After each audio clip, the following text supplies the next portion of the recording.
Bilang pagsasara sa ating pag-aaral ay pag-uusapan natin ang muling pagbabalik ng ating Panginoon. Sa bawat misa ay ipinapahayag natin si Kristo'y namatay, si Kristo'y nabuhay, si Kristo'y babalik sa wakas ng panahon.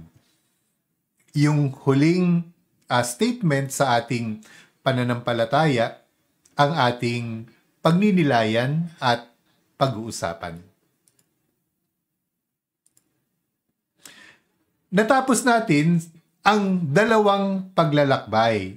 Sa unang bahagi ng Lakbay Misa ay naglakbay tayo sa kasaysayan ng pagsamba ayon sa Biblia. Siniyasat natin ang mga bakas ng banal na misa at natuklasan natin na ang misa ay matatagpuan sa kabuuan ng buong Biblia, sa buong kasaysayan ng bayan ng Diyos. Sa ikalawang bahagi naman ng ating pag-aaral, naglakbay naman tayo sa mga bahagi ng banal na misa at tinuklas natin ang kahulugan at hiwaga ng mga nagaganap sa bawat bahagi. Tunay nga na kapag tayo ay nagsisimba, tayo ay nakakatikim ng langit sa lupa. Ngayon naman, tatapusin natin ang ating pag-aaral sa pagninilay sa tunay na presensya ng Diyos sa Eucharistia at sa parusiya, ang muling pagbabalik ng ating Panginoon. Madalas mapag-usapan ang muling pagbabalik ng Panginoong Yesus at may halong takot kapag pinag-uusapan ito dahil nakaugnay sa end of the world, sa katapusan ng panahon. May iba't ibang mga interpretasyon tungkol sa second coming o yung muling pagbabalik ng ating Panginoon. Naalala ba ninyo noong papalapit na ang year 2000, yung second millennium, nagkaroon ng malaking agam-agam sa buong mundo dahil may mga nagsasabi na pagdating daw ng year 2000, magluluko daw ang mga computer. Kaya magkakaroon ng malaking kaguluhan. Ang mga bangko magsasara.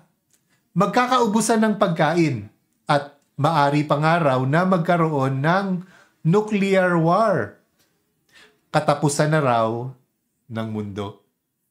Pero lumipas yung year 2000 at wala namang nangyari.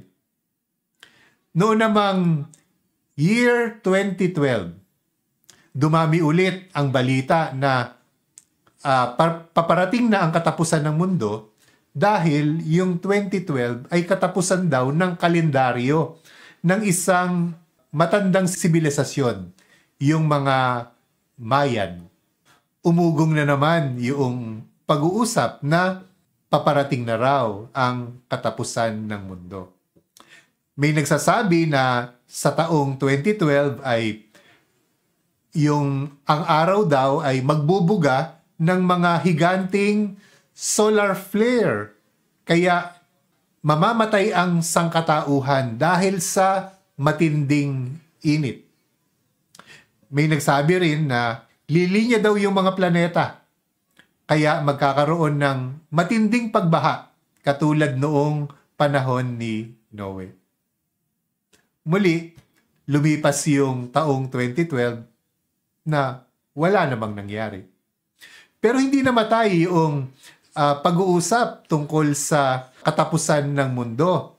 Maraming ang sumikat na pelikula tungkol dito sa tema na ito, ang katapusan ng mundo. Nariyan ang pelikula na Independence Day na lumabas noong 1996 tungkol sa paglusob ng mga alien para sakupin at puksain ang mga nilalang dito sa lupa. Nandiyan din yung pelikulang Armageddon noong taong 1998. Tungkol naman sa isang higanting asteroid na tatama sa ating mundo, kaya magugunaw ang lahat ng mga nabubuhay dito sa ating planeta.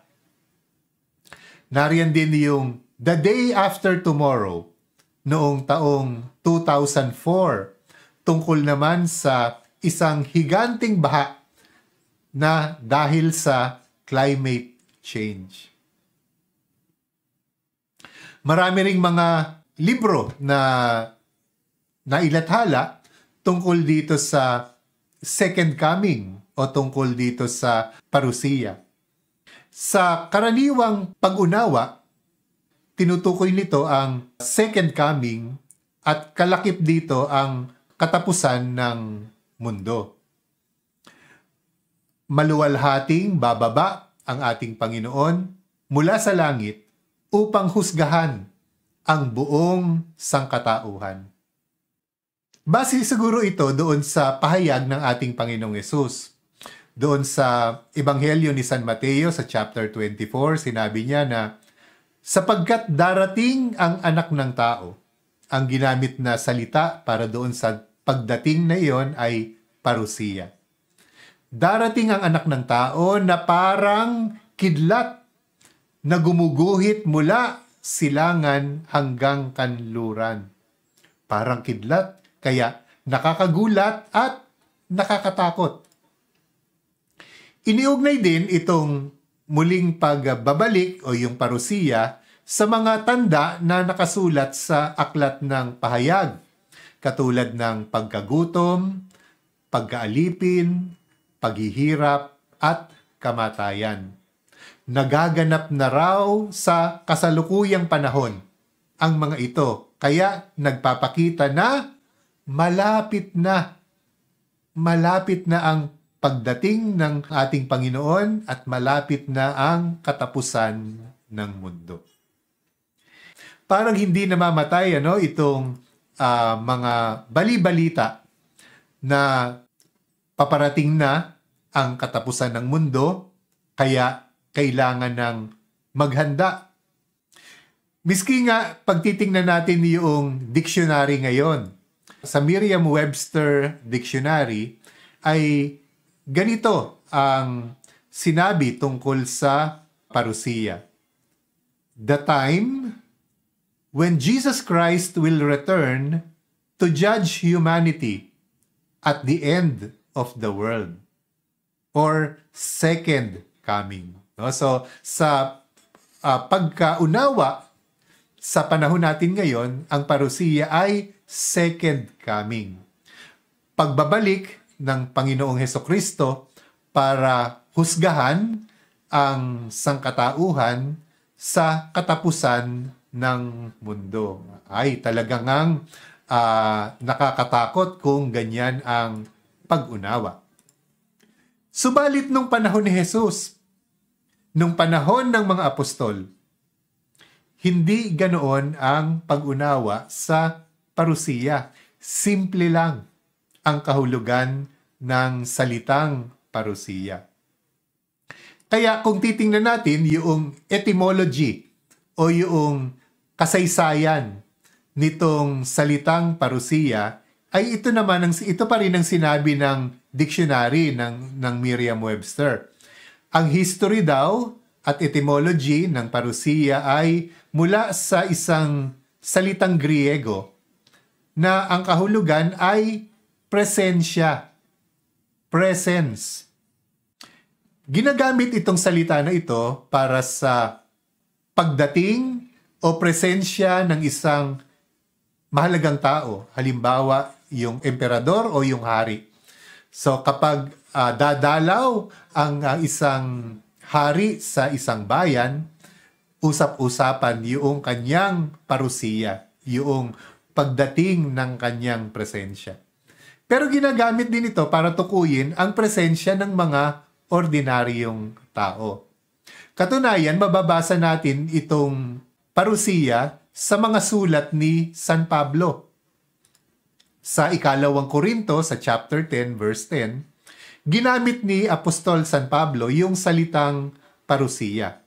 Nung sabihin niya, sinasabi ng ilan na sa mga sulat ko lamang ako matapang. Ngunit kapag kaharap na may mahina at ang mga salita'y walang kwenta. Ang ginamit dito sa kapag kaharap ay parusia. So, ang tinutukoy dito ay presensya ng isang ordinaryong tao, si San Pablo. Hindi presensya ng isang hari, hindi presensya ng isang Diyos. At dito nga sa paglalarawan niya, ay tinuturing na mahina yung kanyang presensya, mahina yung kanyang parusiya, at walang kwenta pangaraw. Sa sulat ni San Pablo sa mga taga-Filipos, ginamit niya ulit yung salitang parusiya. Ang sabi niya, kaya nga mga minamahal, tulad ng inyong buong pusong pagsunod, noong ako'y kasama pa ninyo, lalo kayong maging masunurin, ngayong ako'y malayo sa inyo. Parusiya ang ginamit dito sa noong ako'y kasama pa ninyo. So, parusiya ay tumutukoy sa ordinaryo, subalit tunay na pisikal na presensya. Ayon kay Dr. Scott Hahn, taliwas sa karaniwang interpretasyon ng maraming Bible scholar sa panahon natin, maaari at malamang pa nga na sa mga pagkakataon na ginamit ni Jesus ang salitang parusiya, ang tinutukoy niya ay ang ordinaryo, subalit tunay na pisikal na presensya, bodily presence. Upang maunawaan natin ang kahulugan ng parusiya para sa mga unang Kristiyano, kailangang kilalanin natin ang kanilang pag-unawa sa inaasahan nilang Mesiyas o Kristo. Kung tayong mga Kristiyano ngayon, naghihintay tayo ng second coming, yung ikalawang pagdating ng ating Panginoong Jesucristo. Alam po ba ninyo na yung mga kapatid nating mga Hudyo, hindi second coming ang kanilang hinihintay, kundi first coming pa din. Dahil para sa kanila, hindi si Jesus ang Kristo. Hindi nila tinatanggap na si Jesus ang dakilang Mesiyas. Dahil para sa kanila, ang Mesiyas ay isang magiting na mandirigma na tatalunin yung mga bansang sumasakop sa kanilang bayan at palalayasin yung mga banyaga at palalayain ang mga Hudyo. Hindi nila matanggap na ang Mesiyas na ating pinaniniwalaan ay isang anak ng karpintero na mag-aalay ng kanyang buhay sa krus. Kabaligtaran ito nung kanilang inaasahan tungkol sa Mesiyas. Kaya hanggang ngayon, hinihintay pa nila yung first coming, yung pagdating ng Mesiyas.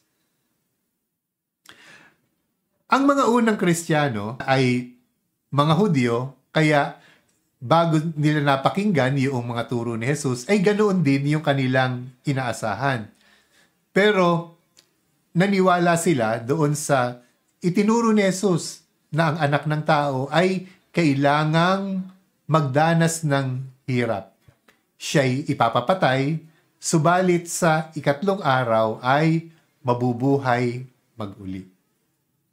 Naniwala sila sa testimony ng mga apostoles na nakita nilang nabuhay mag-uli si Jesus at umakyat sa langit at nangako na magbabalik. Kaya nga sa kanilang pagsamba ay kanilang ipinapahayag ang kanilang pananampalataya na si Kristo'y namatay, si Kristo'y nabuhay, si Kristo'y babalik sa wakas ng panahon. Hanggang ngayon, ito pa rin ang pananampalataya na ating ipinapahayag. Madaling maunawaan na si Kristo ay namatay, si Kristo ay muling nabuhay dahil ikinuwento sa Ebanghelyo na ito ay naganap. Pero yung pangatlo na si Kristo ay babalik sa wakas ng panahon, may tanong. Kailan ito magaganap?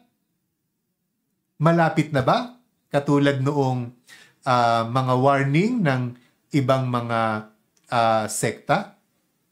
Ano kaya ang pagkaunawa noong mga unang Kristiyano sa pangako ni Jesus na siya ay magbabalik sa wakas ng panahon?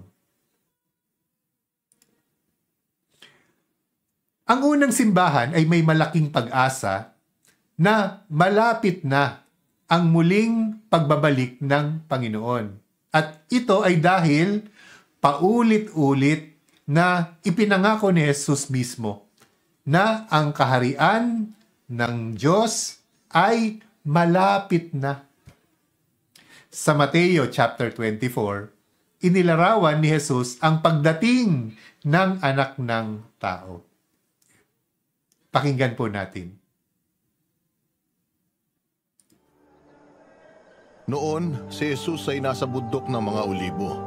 Habang siya'y nakaupo roon, palihim siyang tinanong ng kanyang mga alagad, "Kailan po ba mangyayari ang mga sinabi ninyo? Ano po ang magiging palatandaan ng inyong muling pagparito at ng katapusan ng mundo?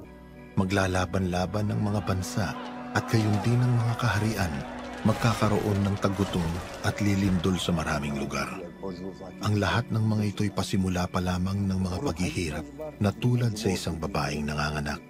Pagkatapos ng kapighatian sa mga panahong yun, magdidilim ang araw, hindi magliliwanag ang buwan, malalaglag mula sa langit ang mga bituin, at mayayanig ang mga kapangyarihan sa kalawakan. Pagkatapos, lilitaw sa langit ang tanda ng anak ng tao, at mananangis ang lahat ng bansa.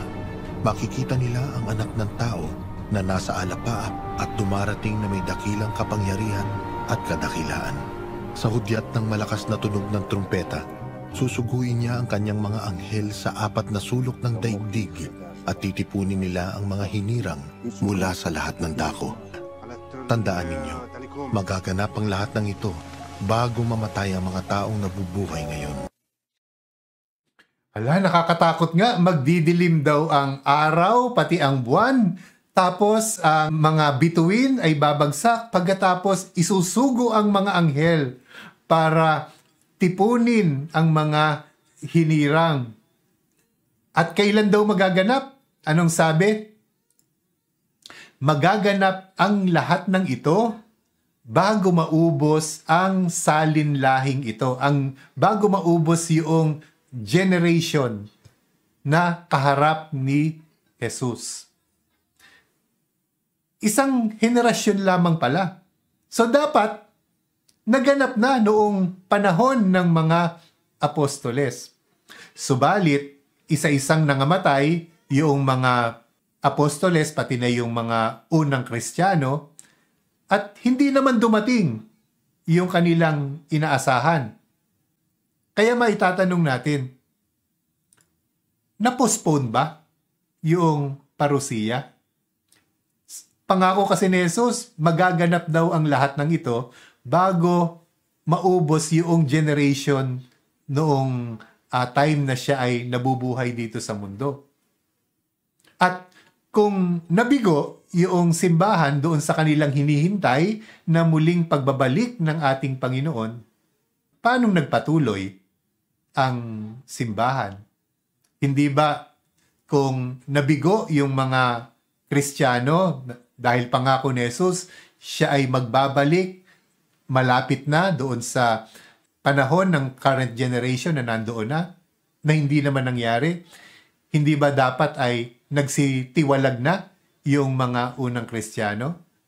Pero halughugin man natin ang kasaysayan ng sinaunang simbahan, wala tayong makikitang kabiguan o pagtamlay ng simbahan dahil sa naantalang pagbabalik ng Panginoon.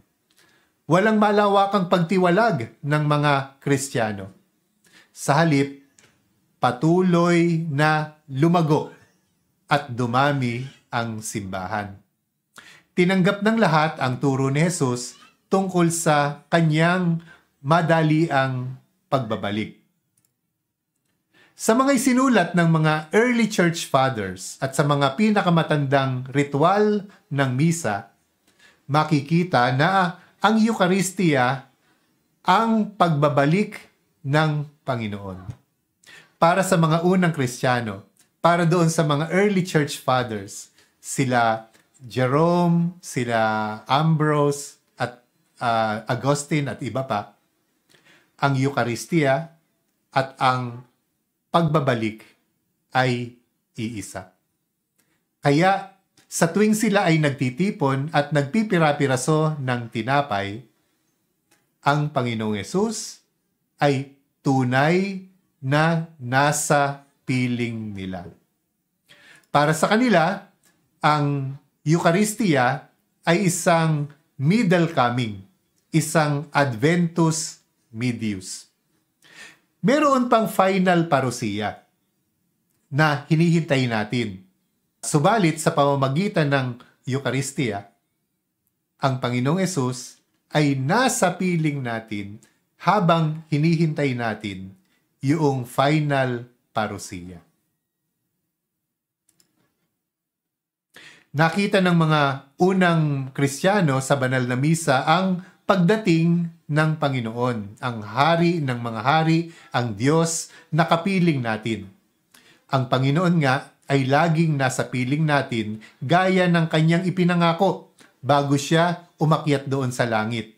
Sabi niya, tandaan ninyo, ako'y laging kasama ninyo hanggang sa katapusan ng panahon sa pamamagitan ng Eucharistia. Si Jesus nga, ang ating Panginoon, ay palaging kapiling natin. Kapag tinatanggap natin ang banal na komunyon, ang Panginoon ay nananahan sa ating pagkatao at tayo naman ay nananahan sa kanyang puso. Kaya hindi lang magkasama, kundi magkaisa tayo at ang ating Panginoong Yesus. Sa tuwing tinatawag natin ang kanyang banal na presensya, ang kanyang banal na pangalan, lalo na kapag ginamit natin yung panalangin ng pag-aantanda, ang Panginoon ay dumarating at kapiling natin. Sa tuwing binabasa natin ang kanyang salita, ang Panginoon ay kapiling natin.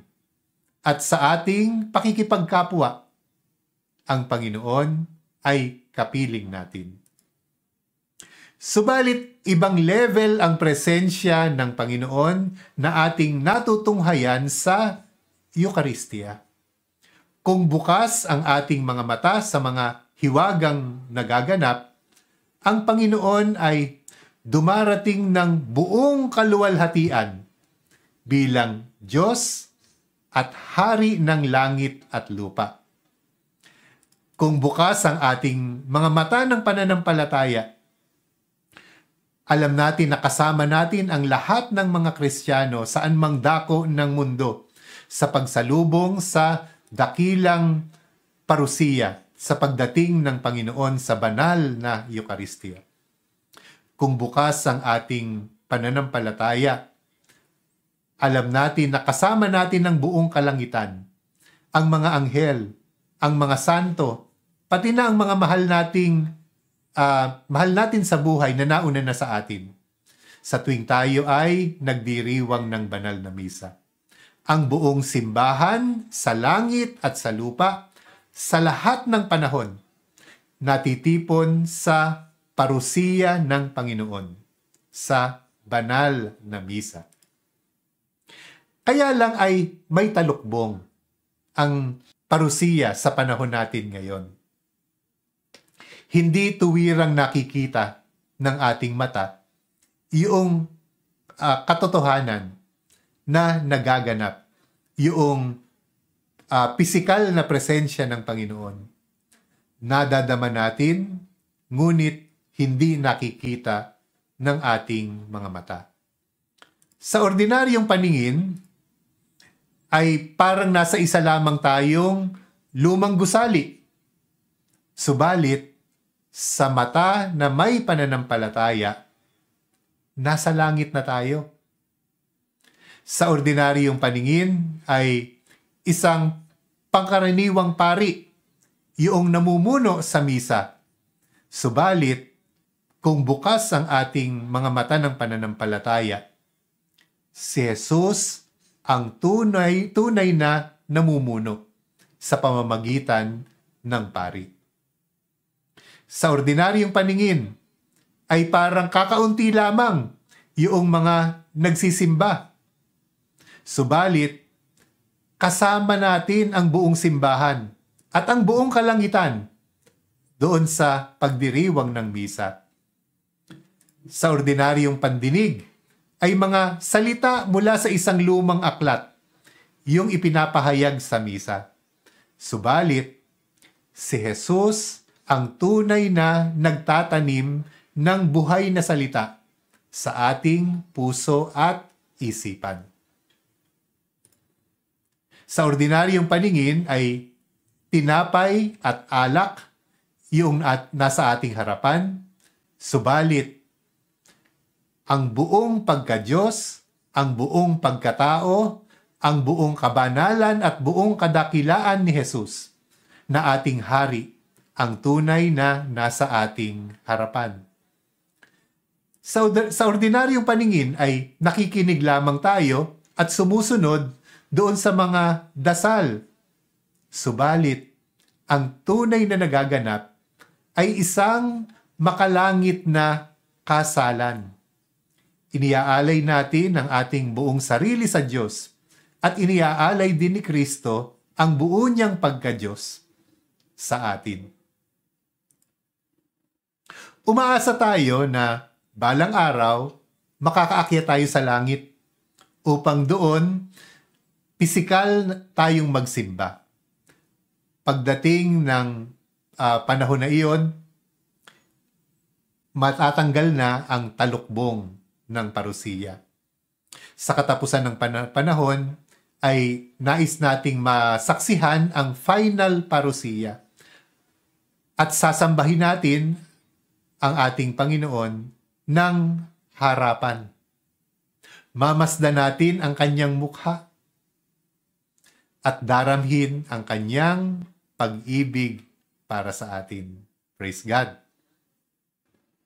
Meron tuloy tayong pabaong salita mula sa Ebanghelyo ni San Mateo.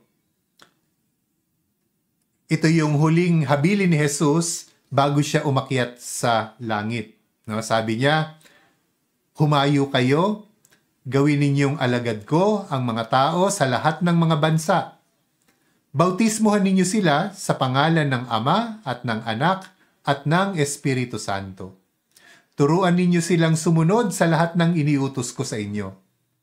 Tandaan ninyo, ako'y laging kasama ninyo hanggang sa katapusan ng panahon."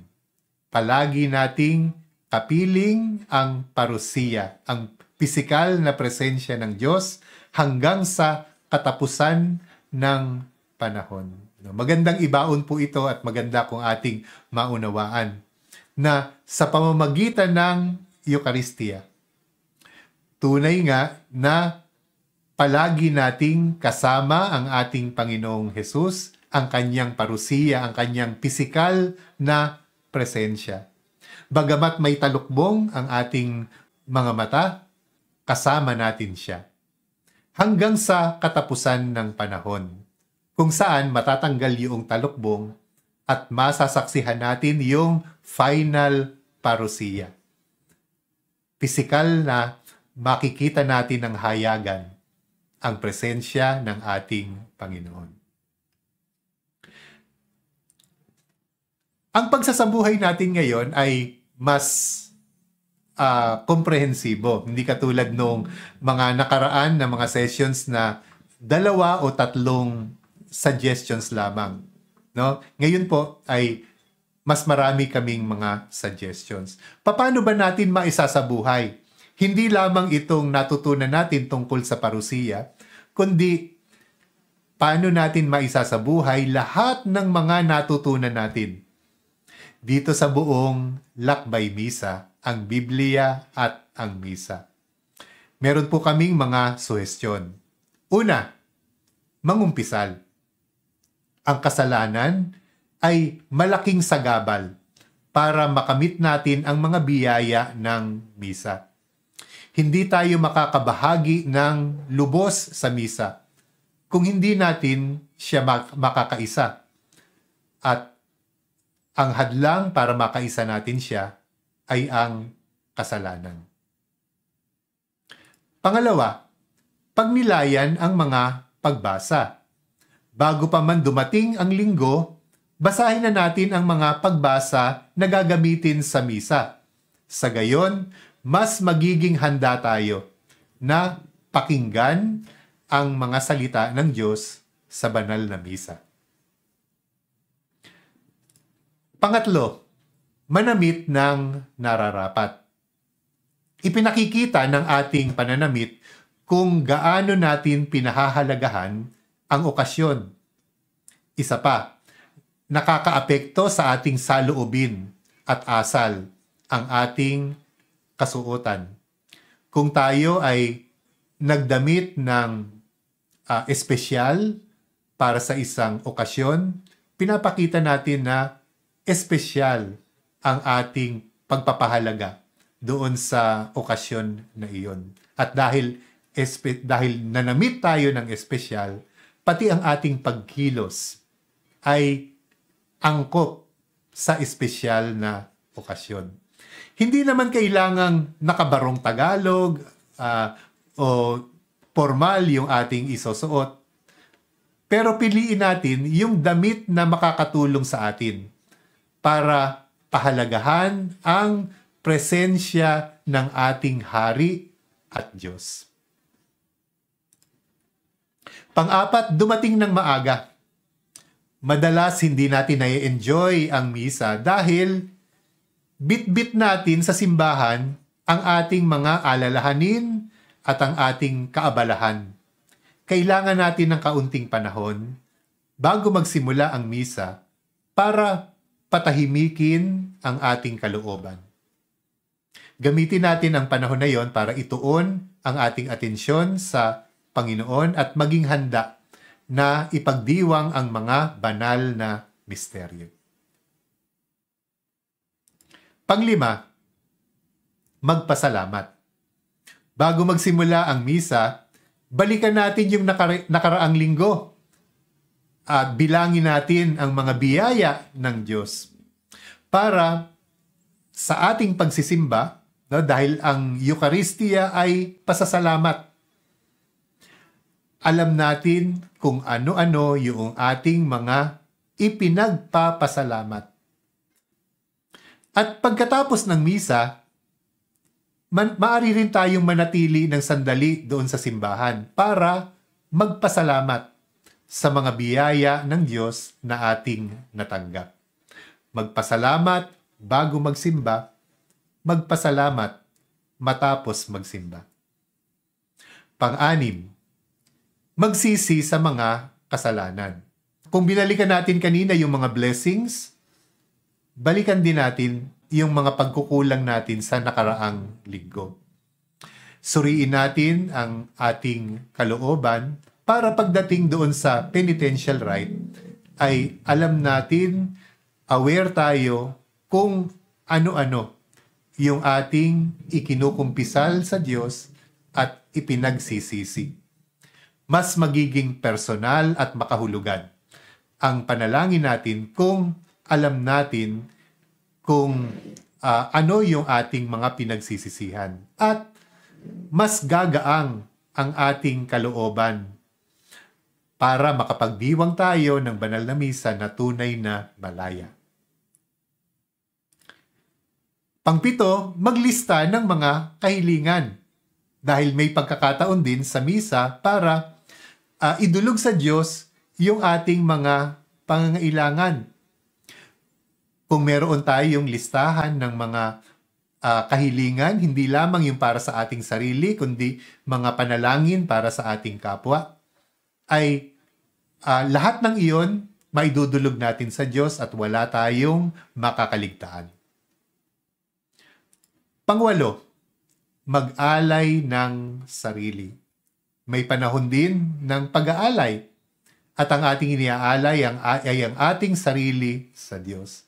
Kaya kasabay ng ating material na mga handog, ialay natin ang ating buhay, ang ating trabaho, ang ating pamilya, ang ating tagumpay, at maging ang ating mga kabiguan. Pangsyam, magsimba ng madalas. Kung may pagkakataon, magsimba kahit na ordinaryong araw. Hindi lamang yung kapag required o obligasyon natin ang magsimba. May kakaibang saya ang pagsisimba na hindi obligado. Malaya tayong sumasamba at hindi dahil kailangan, hindi dahil sumusunod lang tayo sa utos, kundi nagsisimba tayo dahil sa pagmamahal natin sa Diyos.